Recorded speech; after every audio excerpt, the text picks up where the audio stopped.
Have you ever stopped to think about what it means to be strong all the time, with no one to be strong for you? Ever since ReZero began, everyone talks about Rem, the fandom's favorite, the one who cried, the one who confessed, the one who was left behind. But while the whole world weeps for Rem, there's a character who was quietly forgotten, carrying the heaviest weight in this entire story, and her name is Ram. Season 4, which premiered in April 2026 on Crunchyroll, covering Arc 6 of the light novel known as the Corridor of Memories, is finally showing what this character truly means to this story. So let me ask you the question very few people had the courage to answer honestly. What happened to Ram? Not what happened to her body, not what happened to her power, what happened to her soul? Because Ram is not a side character. She never was. She is the mirror of what this story does to people who love too much and say too little. Close your eyes for a second. Imagine losing in a single night everything that defined you, your family, your people, the innate ability you never even chose to have. And still, you wake up the next day and decide to serve the man who was, directly or indirectly, connected to that destruction. Out of love? Out of survival?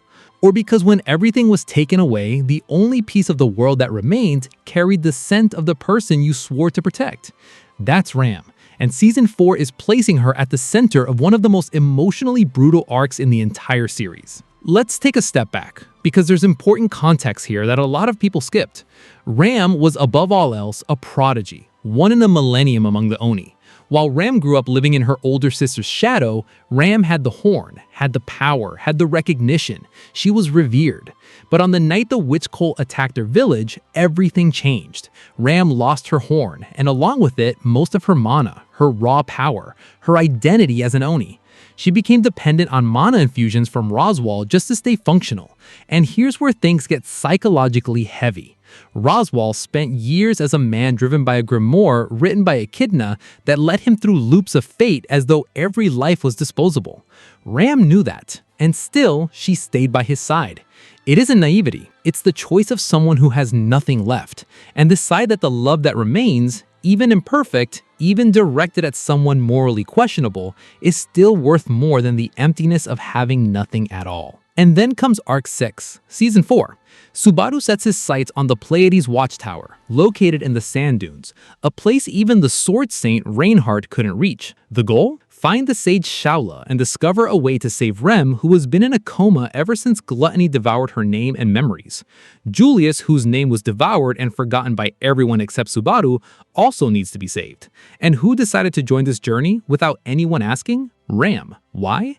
Because Ram is in that caravan, her sister's body, sleeping in a state between life and death, being carried into the unknown. And there is no force in this world, not the sand dunes, not archbishops, not any creature alive that would make Ram stay behind, while the only person who still makes her whole is in danger. Now, here's what Season 4 is already showing in its early episodes, and pay attention because this matters. Ram uses the ability of clairvoyance. She can synchronize her vision with creatures or people on the same wavelength as her. In Episode 2, she uses this ability to warn Subaru that an invisible attacker is targeting him. But what the light novel and Arc 6 spoilers reveal goes way beyond that. Ram is crucial to breaking through the sand-time barrier in the dunes, the Sunajikan, that phenomenon that makes any traveler lose all sense of time and direction. It takes days upon days of failed attempts, using her clairvoyance alongside Meilei's ability to communicate with witch beasts, searching for a bird that naturally crosses the barrier. She fails, tries again, fails, again, until it works. There's no spectacle here, no explosions of light, no bombastic OST drop, but it's exactly the kind of silent contribution that defines Ram. She carries the invisible labor that without her gets everyone killed. Now I need to talk about what happens in Episode 3 of Season 4, because that episode is a horror show, and Ram is at the center of it in a way no fan was prepared for. Subaru dies multiple times in this episode, as always, but in one of the most disturbing loops, something different happens. Subaru, under the influence of an invisible providence, a power that acts like mind control, finds Ram and chokes her until she loses consciousness. He kills someone who cares about him and is then killed by another person close to him as a consequence. But here's what matters.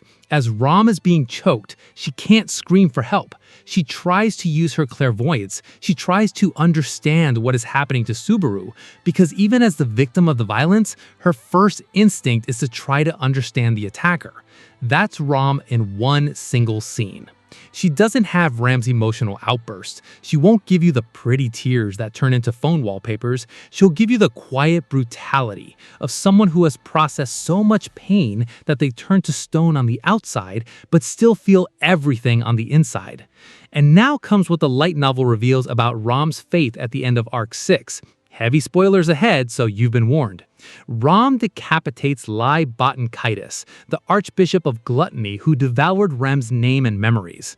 This death is what allows Rem to wake up. But here comes the part that destroys any romantic expectation. Rem wakes up with no memories whatsoever. She doesn't remember Subaru. She doesn't remember the mansion. She doesn't remember Ram as her sister. She wakes up as a completely new person, suspicious, frightened, hostile.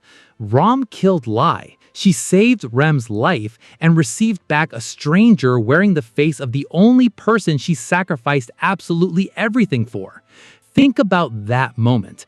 Ram carried her sister's body for days through a deadly desert. She used every thread of clairvoyance she had. She survived the sand time. She crossed the tower. And when her sister finally opens her eyes, Rem doesn't know who she is. That is Ram's price. It always has been. She pays the maximum cost and gets back the bare minimum.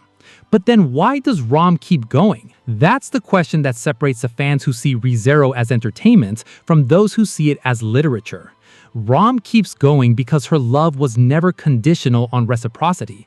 She doesn't love Rem because Rem loves her back. She doesn't endure Roswald because he's good to her. She didn't go to the tower expecting a happy ending. Ram operates on a logic that most people are too afraid to admit. I will do what needs to be done even if nothing is left of me afterward. And Season 4 is building the perfect ground to show all of that with the full brutality it deserves. The first part, called The Loss Arc, runs through Episode 11 scheduled for June 17, 2026. The second part, The Recapture Arc, begins in August with 8 more episodes. The titles aren't an accident, loss and recapture, and between those two phases, Ram exists in both at the same time, losing and reclaiming her sister while trying to keep intact whatever is left of herself. The anime hasn't reached the most impactful moments of Arc 6 yet, but based on what the light novels reveal and what the first episodes of this season are already signaling, Ram is going to have scenes that will enter the hall of the most devastating in all of isekai history. She isn't the fandom's favorite. She won't have an I love you meme playing on loop across YouTube, but Ram is, perhaps, the most honest character in this story about what it means to love without guarantees, about what it means to be strong when the entire world ignores you because you don't cry in a pretty way. And before I close this video, I want to leave one thought in your head.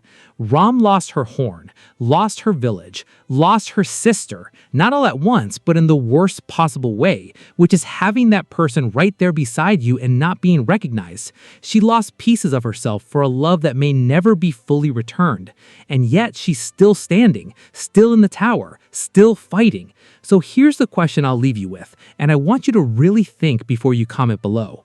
If Ram has already lost almost everything that defines her as a person and still chooses to go on, what does that say about what she hasn't lost yet, and whether this story will have the courage to take that from her too?